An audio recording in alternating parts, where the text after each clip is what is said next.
안녕하세요. 한 권으로 끝내는 HTML, CSS 웹디자인 입문 6강되기고요. 이번 강의에서는 지금까지 만들었던 페이지에 4가지 요소를 추가하도록 할 것입니다. 첫 번째는 CSS 초기화를 통해 마진과 패딩 등을 초기화할 거고요. 현재 링크 아래쪽에 붙어있는 링크 등을 제거하도록 하겠습니다. 두 번째는 중간에 있는 큰 글씨에 구글 폰트를 적용을 해서 약간 스타일리시한 폰트를 넣도록 하겠고요. 세 번째로는 이 WCB 카페와 내비게이션 메뉴를 중앙에 어떠한 열에 맞춰서 정렬을 하도록 하겠습니다. 그리고 네 번째로는 배경 이미지를 넣고 풀스크린 웹페이지를 완료하도록 하겠는데요. 본격적으로 강의를 시작하기 전에 지난 강의에서 스타일들이 약간 난잡하게 형성이 되었기 때문에 이 녀석들을 붙여주도록 하겠습니다. 그래서 간단하게 지금 화면과 같이 헤드 태그 내부의 스타일을 모두 정리하는 형태로 코드를 정리한 뒤 본격적인 내용을 시작해 보겠습니다. CSS 초기화와 관련된 내용은 169페이지에 나오기 때문에 이 내용을 함께 살펴보도록 하겠는데요. 기본적으로 웹브라우저는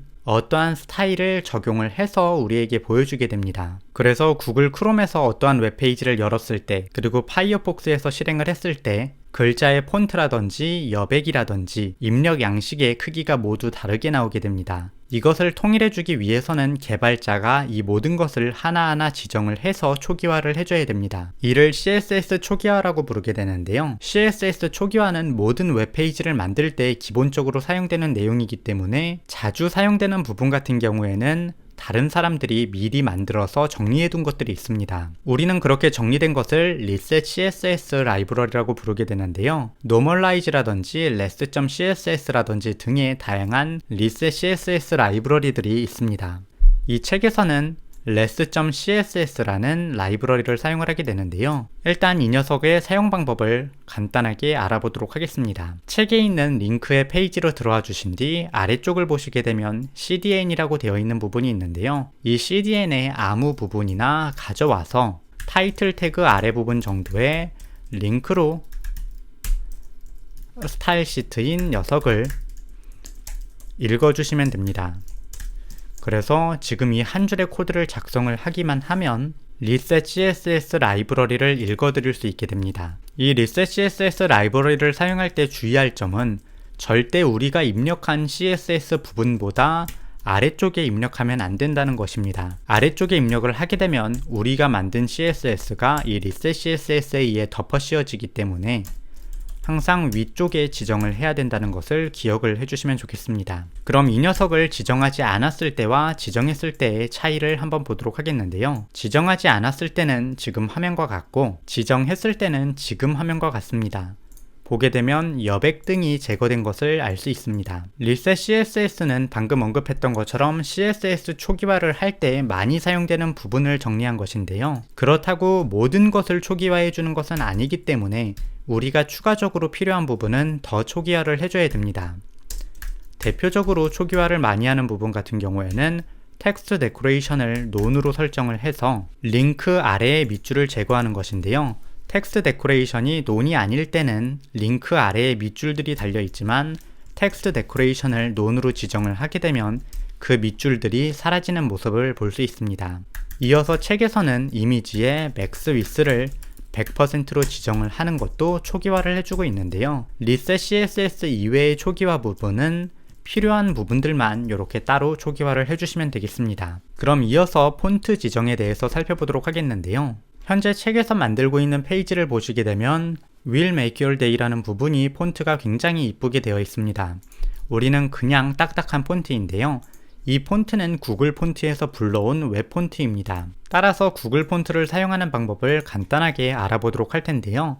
구글에 구글 폰트라고 입력을 해서 들어가 주신 뒤에 원하는 폰트를 찾아주시면 되겠습니다. 원하는 다른 폰트를 쓰셔도 되겠고 책에서는 필로소퍼라는 폰트를 사용하고 있기 때문에 검색을 해서 이 녀석을 찾아서 사용을 하도록 하겠습니다. 이 페이지로 들어와 주신 다음에 오른쪽 위에 있는 Select this font를 눌러주시게 되면 오른쪽 아래에 뭔가가 뜨게 되는데요. 이 녀석을 클릭해보면 이 녀석을 위에 넣고 폰트를 이렇게 지정하면 된다라고 아주 친절하게 복사할 것 두 가지를 주게 됩니다. 일단 링크 태그를 복사를 해서 타이틀 태그 바로 아래에다가 붙여 넣어 주도록 하겠고요. 이어서 구글 폰트 페이지의 아래쪽에 있는 녀석을 복사를 해온 뒤 h2 태그에다가 적용을 해주도록 하겠습니다. 이렇게 적용을 하기만 하면 코드를 실행했을 때 지금 화면처럼 폰트가 적용되는 모습을 볼 수 있는데요. 구글 폰트는 이와 같은 형태로 간단하게 사용할 수 있으니 꼭 활용을 해보시면 좋을 거라고 생각을 합니다. 그럼 세 번째로 중앙정렬에 대해서 알아보겠는데요. 이 중앙정렬은 하나의 공식이라고 보시면 되겠습니다. 굉장히 많이 사용되는 공식이기 때문에 꼭 외워주시면 좋겠는데요. 우리는 일단 요 헤더 부분과 컨텐트 부분을 둘 다 초기화할 것인데 초기화할 때 사용할 클래스 이름은 래퍼라고 짓도록 하겠습니다. 이 래퍼를 복사를 한 뒤 위쪽에다가 스타일을 지정을 하도록 하겠는데요. 중앙 정렬은 크게 너비를 지정을 하고 마진을 제로 오토로 준다. 두 가지만 기억을 해주시면 됩니다. 그래서 너비를 책에서는 1100픽셀로 주고 있고요. 마진을 제로 오토로 줘서 지금 화면과 같이 중앙 정렬을 하게 만들고 있습니다. 책을 보시게 되면 맥스 위스라는 속성을 사용을 하고 있는데요. 이 차이가 무엇인지 알아볼 수 있게 일단 그냥 위스를 적용했을 경우를 살펴보도록 하겠습니다. 위스를 그냥 1100픽셀로 지정을 하게 되면 너비가 고정되어 있기 때문에 화면의 너비를 줄였을 때 이 남은 부분이 잘리는 것을 볼 수 있습니다. 우리가 네이버 메인 페이지 같은 것을 보아도 화면의 너비를 줄였을 때 이 오른쪽 부분이 잘리는 것을 볼 수 있는데요. 이러한 것이 바로 기본적인 위스를 줘서 만드는 거라고 생각을 해주시면 좋겠습니다. 만약에 맥스 위스를 지정을 하게 되면 코드를 실행을 했을 때 지금 화면처럼 출력이 됐는데요. 큰 화면에서는 큰 차이가 보이지 않지만 너비가 1100픽셀 이하로 내려갔을 때 남은 헤더 부분이 딸려오는 모습을 볼 수 있습니다. 그래서 너비를 지정하는 건 똑같은데 상황에 따라서 그냥 위스를 지정을 하거나 맥스 위스를 지정하는 경우로 나눌 수 있다라고 생각을 해주시면 좋겠습니다. 추가적으로 책을 보시게 되면 패딩을 제로 4%로 주고 있는데요. 이렇게 패딩을 지정함으로써 화면이 작아졌을 때 왼쪽과 오른쪽에 약간의 여백을 확보하고 있습니다. 이렇게 하면 내용을 조금 더 읽기가 쉽기 때문에 지정을 하는 것이라고 생각을 해주시면 되겠습니다. 마지막으로 배경 이미지를 넣는 부분에 대해서 살펴보도록 하겠는데요. 배경 이미지를 넣는 부분은 페이지 전체가 됩니다. 그래서 바디 태그 아래를 div 태그를 하나 만들어주고 이 녀석을 사용을 해서 지금까지 만들었던 헤더와 컨텐트 부분을 모두 감싸주도록 하겠습니다. 이어서 이 밖에 있는 div 태그의 id를 홈이라고 주고 클래스를 빅 백그라운드라고 빅 비지라고 준 뒤에 스타일을 적용하도록 하겠는데요. 바로 위에서 어떠한 변화가 있는지 볼 수 있게 요 위에다가 스타일 태그를 만들고 변화를 살펴보도록 하겠습니다. 일단 샵 홈에다가 백그라운드를 지정을 하도록 하겠는데요. 현재 이미지의 위치는 현재 폴더 아래에 이미지스 폴더 아래에 메인 BG, 메인 background.jpg입니다. 그래서 백그라운드 이미지를 URL 현재 폴더에 이미지스에 메인 background.jpg로 지정을 해주도록 하겠습니다. 이렇게 지정을 하면 지금 오른쪽과 같이 배경 이미지가 들어가는 것을 볼 수 있습니다. 이어서 최소 높이를 지정을 하고 있는데요. 최소 높이를 100VH로 지정을 하고 있습니다. VH 같은 경우에는 뷰의 높이를 나타내게 되는데요. 퍼센트 단위라고 생각을 해주시면 됩니다. 그래서 100VH 같은 경우에는 화면의 높이를 꽉 채우게 되는데요. 그래서 지금 오른쪽 화면과 같이 나오는 것을 볼 수 있습니다. 추가적으로 세 가지 속성을 사용을 해서 이미지를 정렬을 하는데요. 일단 백그라운드 사이즈를 커버로 지정을 해서 이미지의 위아래가 일단 다 나오게 만들고 이어서 백그라운드 포지션을 센터 탑으로 지정을 해서 커피 이미지가 중앙에 가게 하고 있습니다.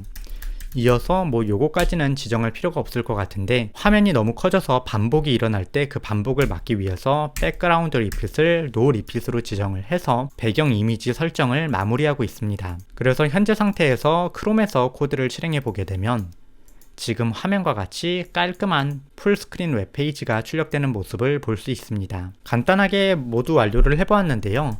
책에서는 추가적으로 이후에 백그라운드 이미지와 민 하잇을 계속해서 바꿔서 사용을 하기 때문에 이 아래의 세 가지 속성은 빅백그라운드라는 클래스 이름으로 넣게 되고, 이 홈이라는 것은 현재 풀스크린 웹페이지에만 적용될 수 있게 만들고 있습니다. 이걸 왜 나눴는지는 이후에 예제를 보면은 조금 더 쉽게 이해를 하실 수 있을 거라고 생각을 합니다.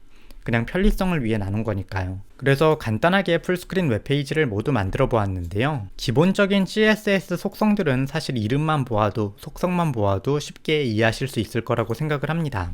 이번 풀스크린 웹페이지를 만들면서 중요하게 사용한 속성이라고 한다면, 디스플레이 속성을 플렉스로 지정을 해서 수평 정렬한 내용, 그리고 이 플렉스 레이아웃과 관련된 justify content 속성, 두 번째로 어떠한 요소를 중앙 정렬하는 마진 제로 오토 정도가 전부입니다. 그래서 이 내용들만 꼭 기억을 해주시면 좋겠고요.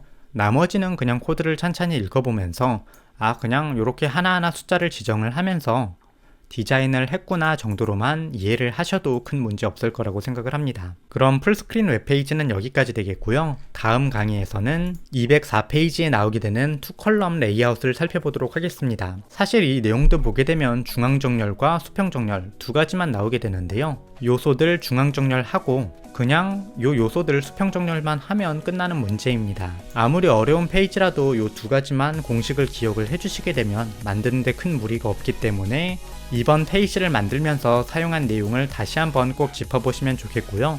다음 강의에서 뵙도록 하겠습니다. 감사합니다.